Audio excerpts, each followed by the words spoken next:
Paris in their blue blazers and tight haircuts, the aging men look uncomfortable in the courtroom dock. And for good reason, they are accused of harassing employees so relentlessly that workers ended up killing themselves. The men, all former top executives at France's giant telecom company, wanted to downsize the business by thousands of workers a decade ago. But they couldn't fire most of them. The workers were state employees for life and therefore protected. So the executives resolved to make life so unbearable that the workers would leave, prosecutors say. Instead, at least 35 employees. Workers' advocates say nearly double that number committed suicide, feeling trapped, betrayed and despairing of ever finding new work in France's immobile labor market. Today the former top executives of France Telecom, once the national phone company, and now one of the nation's biggest private enterprises, Orange, are on trial for moral harassment. It is the first time that French bosses, caught in the vice of France's strict labor protections, have been prosecuted for systemic harassment that led to worker deaths. The trial has riveted a country deeply conflicted about capitalism and corporate culture, and may help answer a question that haunts the French as they fitfully modernize their economy: how far can a company go to streamline, shed debt and make money? If convicted, the ex-executives face a year in jail and a $16,800 fine. But even before the trial wraps up on July 12, with a verdict sometime later, it has become a landmark in the country's often hostile relations between labor and management. As President Emmanuel Macron has sought to make France more business-friendly, he has run into a buzzsaw of strikes and faced a revolt among Yellow Vest protesters who accuse him of being the president of the rich. While many workers complain they struggle to make ends meet, employers say a system of generous social benefits and worker protections makes hiring onerous and stifles job creation. The trial has become a searing demonstration of those lingering tensions. France Telecom was caught flat-footed by the digital revolution, as fixed-line subscribers dropped away by the thousands. The state ordered the company to go private in 2003, and by 2005, it was over $50 million in debt. Company executives thought they needed to get rid of 22,000 workers out of 130,000, a necessity contested by the prosecution to ensure survival. They were stuck, cornered, said Michel Ledoux, one of the plaintiff's lawyers. The only possibility was to make them leave, one way or another. Weeks of wrenching testimony about despairing employees who hanged themselves, immolated themselves, or threw themselves out of windows, under trains and off bridges and highway overpasses, have suggested that the former executives went very far in pushing the company into the new century, as corporate strategy dictated.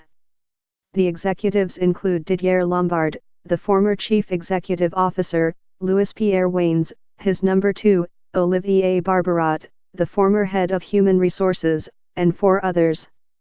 A grim universe of underemployment, marginalization, miscasting and systematic harassment was established at the huge company, according to testimony at the trial.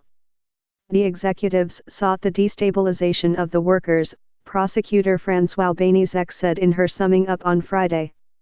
People who had worked outside their whole career were suddenly put in front of a computer, said Frédéric Guillen, a worker advocate who testified at the trial, in an interview. There were people whose work was simply taken away from them. Among those victims, the youngest was Nicolas Greneville, 28, who was wearing a company t-shirt when he put an internet cable around his neck and hanged himself in a garage, Mr. Ledoux told the court this week. I can't stand this job anymore, and France Telecom couldn't care less, Mr. Greneville wrote shortly before his death in August 2009. All they care about is money. An introspective technician used to working alone on the phone lines, praised for his scrupulousness, Mr. Greneville was suddenly pitched into a sales job dealing with customers. He couldn't stand it. They threw him out into the arena without a speck of training, Mr. Ledoux told the court. The day before his suicide he had worked a 12-hour day with one 30-minute break. Little Nicholas took this violence right smack in the face, Mr. Ledoux said.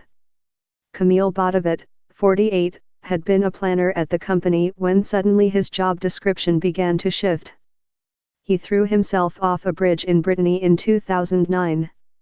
Work was everything for him, his partner's lawyer, Juliet Mendez Ribeiro, told the court Tuesday.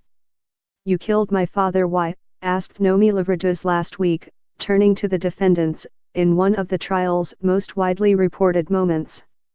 Her father, Remy, set himself on fire in 2011 in front of a France Telecom office near Bordeaux, in despair over successive marginal reassignments. In their defense, the former executives have cited the intense pressure of a competitive and changing marketplace.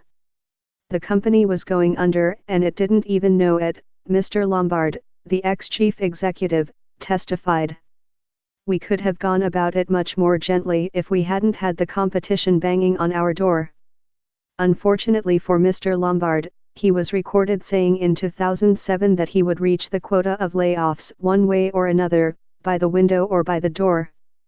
"The window is what a number of the employees chose. This isn't going to be lace work here," Mr. Barbarat said in 2007. "We're going to put people in front of life's realities."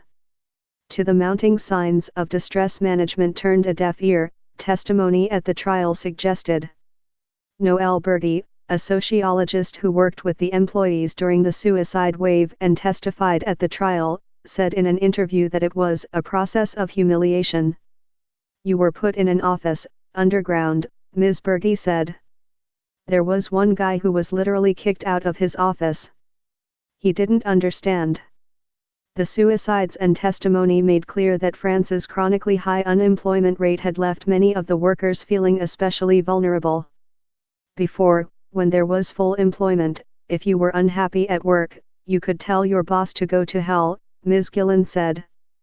But those conditions haven't existed for years in France, where the labor market is stagnant and immobile by American standards, and workers have little culture of moving cross-country for a new job. It is clear that these France Telecom employees had signed on expecting to finish their careers at the company. 80% were there to stay until the end of their professional life, Pascal Abd Samad, a France Telecom worker who also testified, said in an interview. Most of the employees were deeply dedicated to their work, testimony indicated. A company like France Telecom, iconic in French life for years, was an apparent lifelong security blanket. "These companies were considered family," Mr. Ledoux told the court. "To be mistreated by one is extremely transgressive," he said. France's executive caste, normally mutually supportive, has been notably silent about the executives on trial, while France's workers have watched the proceedings with special glee. The courtroom is filled with current and former company employees who look on with disapproval at the silent row of jacketed defendants. "Even if the penalties are low, it will be a nice stain on their jackets," said Noel Ridge, a France Telecom employee who had come to observe the trial. "These are guys who are used to hanging out with ministers," Mr. Ridge added. "There's been no words of compassion for the little guy."